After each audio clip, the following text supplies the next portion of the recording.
Good morning and welcome to day 23. We're going to be in Mark's Gospel this morning, chapter 6, verses 1 through 13. Remember when you were a kid and either if you saw the stage play or you read the book Peter Pan, there's a part in there where Tinkerbell is dying. And so what you had to do so she wouldn't die, remember this?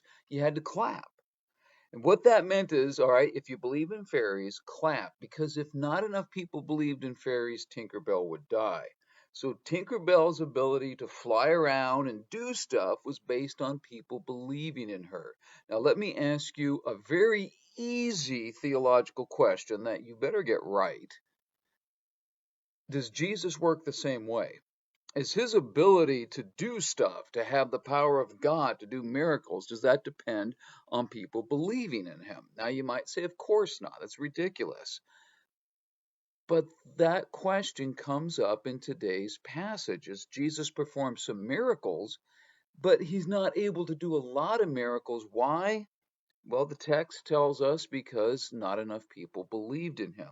So let's look at this passage. Jesus is back in his hometown where he grew up. He's in Nazareth, and these people know him. He's kind of a local boy, makes good. But look at what's said here. Jesus left there, verse 1. Jesus left there and went to his hometown, accompanied by his disciples. When the Sabbath began, when the Sabbath came, he began to teach in the synagogue, and many who heard him were amazed. Where did this man get these things? They asked.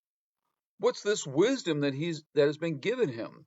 What are these remarkable miracles he is performing? Isn't this the carpenter? Isn't this Mary's son and the brother of James, Joseph, Judas, and Simon? Aren't his sisters here with us? And they took offense at him. Jesus said to them, a prophet is not without honor except in his own town, among his relatives, and his own home. So the people really didn't believe in him because they'd known him. They knew him from the time he was a kid. They'd seen him grow up.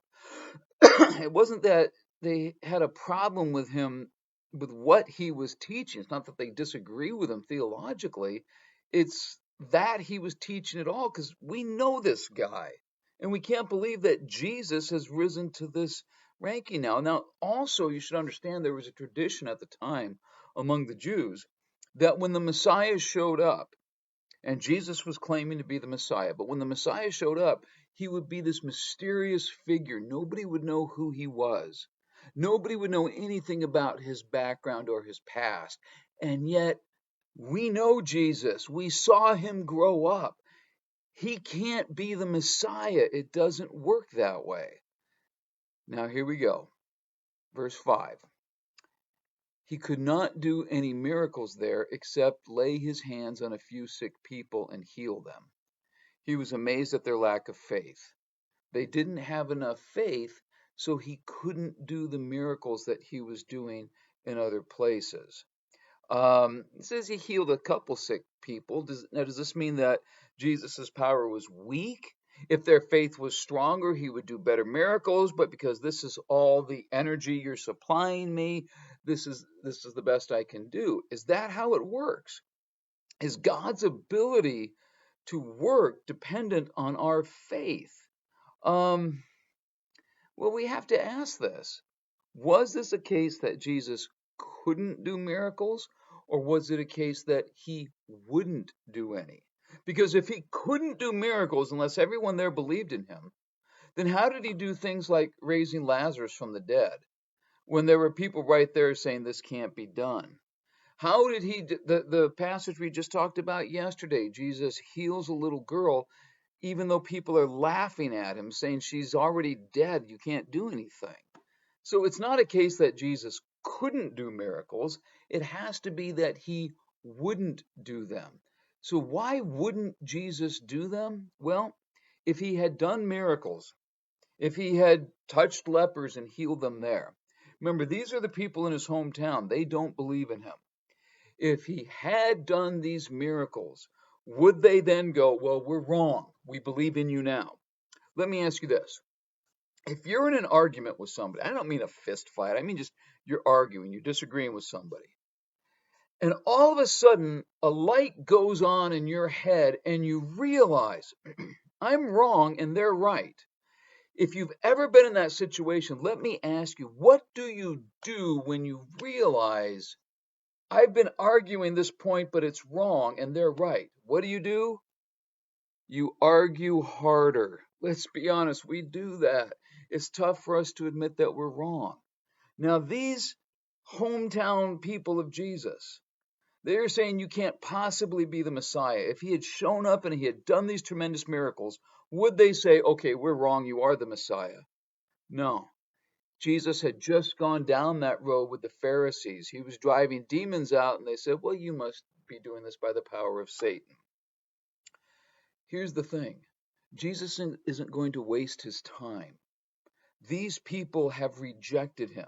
He's not going to change their minds. So what is he going to do? You see, this is important because this is what the passage is really about. How do you handle rejection? Everybody goes through rejection. All of us do. We've all been turned down for a job. We've all been told no. In school, this happened to me many times. That girl that I really liked, okay, never mind. We all go through rejection. The key is what you do with it. I remember hearing about a basketball player in high school years ago. He got cut, excuse me, he got cut from the junior varsity team. So his coach told him basically, you're not good enough for this team. Now, that's not an unusual story. That happens to tens of thousands of athletes who go out for sports. They're told you're not good enough. All right. But what makes this story unique is what that young man did. He worked even harder. He got angry that he was told no, and he worked harder, and he determined that he would never be turned down for a team ever again, and he wasn't. It was Michael Jordan. And he used that story. He thrived on that rejection to tell himself, I'm going to try even harder. You see, sometimes when people are rejected, they give up, they quit, and sometimes they have the opposite response where they say, I am going to keep going no matter what. This is going to make me even more resolved. Now, our question is, how did Jesus handle it? Well, look what happens in the very next passage. Verse 7. Calling the 12 to him, he began to send them out 2 by 2 and gave them authority over impure spirits. These were his instructions. Take nothing for the journey except a staff. No bread, no bag, no money in your belts.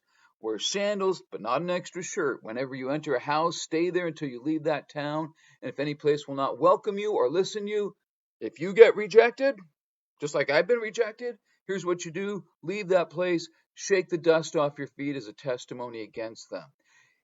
Jesus, how does he handle rejection? He says, okay, I'm going to split up my guys. I'm going to send them out. There's 12 of them. I can send them out in 6 teams. And we're going to cover 6 times the territory of what we had been covering when we were all together. Jesus gets rejected, and what does he do? He takes his ministry to the next level. He doesn't get discouraged. He doesn't let this eat at him. He takes things to the next level.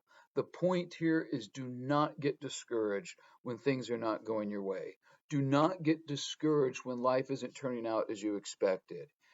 There's probably nobody out there whose plans have not been changed because of this virus, because of the quarantine, the lockdown, the change in the economy.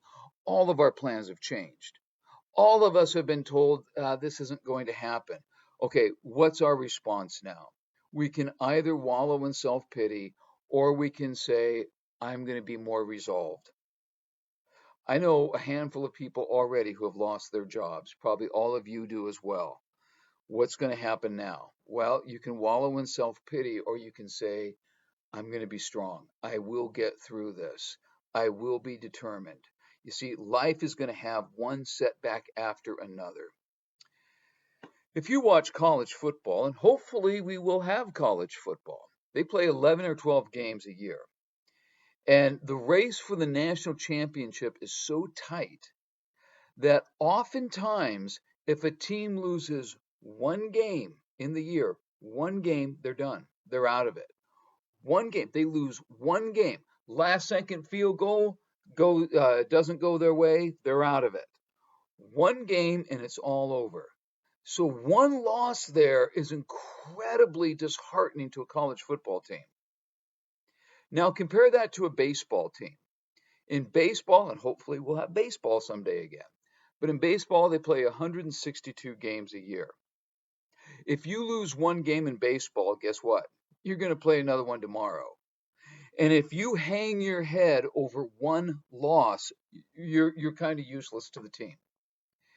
You have to keep going. You have to learn to adjust to the setbacks and keep going. So my question to you is this: is our faith, is our life, are we a college football team or are we a baseball team? Folks, we're a baseball team. That means we're going to have losses. Okay, so you lost today. The question is, what are you going to do tomorrow? If you're serving God, you better be able to handle losses, setbacks, frustrations, discouragement, criticism. That's something preachers get all the time. You better be able to handle arrogant people. You better be able to handle unfairness. You better be able to handle unreasonable situations. Anybody serving God is going to encounter all of those things. Not everyone is going to respond. Not everyone is going to believe your word. They didn't with Jesus. But you know what? You better keep going. You don't have the luxury of wallowing in self-pity and failure. And especially right now with what's going on in the world, what we need is salt and light. What we need are tough people who will keep going no matter what failures, no matter what setbacks they encounter. We need that. Be one of those. Stay positive, keep going, have a great day, and we'll see you tomorrow.